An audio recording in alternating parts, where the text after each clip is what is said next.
का भाई आप एकदम गर्दा उड़ा दिल बड़ा। का करबो देखो तारो कितना दशा बा हैं? का दशा बा? देखो तारो ई सब कपड़ा परम पीछे के हमरे का फिर मेहरारू भी है तो खींचते नहीं थे ना। सारा कपड़ा हमरे के दे देले भी है पीछे के। मेहरारू अपन कपड़ा दे दिले बड़ी रोवे का के करबो ई सब कपड़ा देखो तारो ई कितना ही छोटा-छोटा कपड़ा है छोटा-छोटा कपड़ा बा। अपनो कपड़ा दे दिले बड़ी का पीछे ला ये ना देखे के पड़ी है हैं?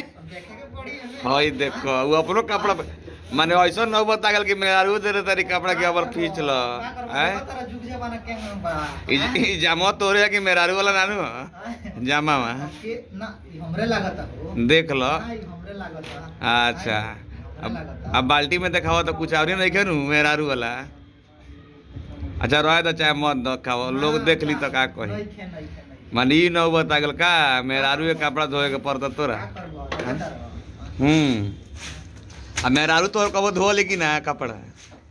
अरे पता ना कबो कबो धो देवे ले मन में आवेला तो ओ बादला सदाव तरी कि ना कबो कबो राउर धोली तो कबो रहुआ उनको धोइले का देखत बोलले बड़ा भाई ऐसन जुग आ गई बा समझ गए कबो रहुआ नीचे कबो ऊ नीचे का चली ठीक है ना वैसन बात कोनो नहीं खे माने जुग के हिसाब से कहत नहीं अच्छा अच्छा चल तो पानी नहीं खे आवा पानी नहीं खे हो तो पानी नहीं खे आवा तो